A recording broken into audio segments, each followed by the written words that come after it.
বিশেষ বিজ্ঞপ্তি, আমাদের চ্যানেল থাউজেন্ডসে সাবস্ক্রাইব করুন।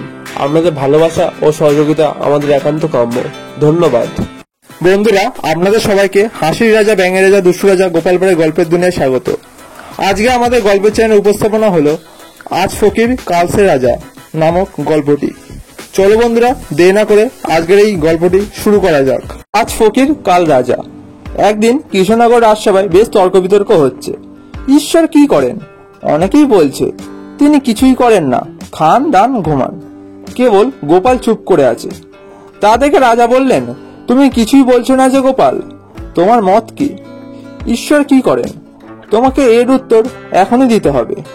গোপাল বলল, এ প্রশ্নের উত্তর পেতে হলে মহারাজকে একটু কষ্ট পেতে হবে। আপনার রাজবেশ আমায় দিয়ে আমার এই দিনবেশ আপনাকে পড়তে হবে এক দণ্ডের জন্য। তা যদি পারেন এর উত্তর হয়তো মনের মতো পেতে পারেন।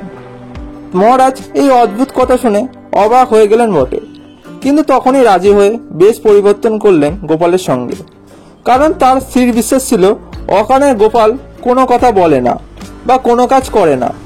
রাজা গোপালের কথায় প্রচুর বিশ্বাস করতেন।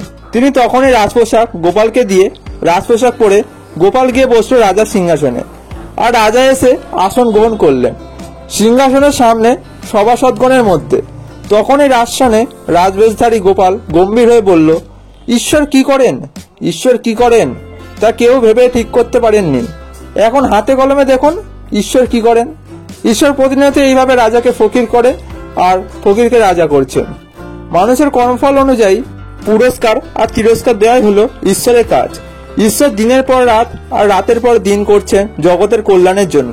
তিনি মঙ্গলময়। এই কথা বলেই গোপাল সিংহাসন থেকে নেমে এসে রাজাকে প্রণাম করে আবার নিজের পোশাক পরল। রাজা তাকে আলিঙ্গন করে বলল, গোপাল, ভার হলে কি হয়? আমার সবার ভিতর তুমি একমাত্র প্রকৃতি জ্ঞানী। অপ্রিয় হলেও খাঁটি কথা বলার জন্য তোমাকে সাধুবাদ জানাই। বন্ধুরা, এই গল্পটি কেমন লাগলো অবশ্যই কমেন্ট করে জানাবেন। আর গোপালের যুক্তির সাথে আপনার কি মতামত অবশ্যই সেটা কমেন্ট করে জানাবেন। দেখা হচ্ছে পরবর্তী ভিডিওতে। ততক্ষণ ভালো থাকুন, হাসতে থাকুন, সুস্থ থাকুন এবং আমাদের চ্যানেলের সাথে জুড়ে থাকুন। ধন্যবাদ।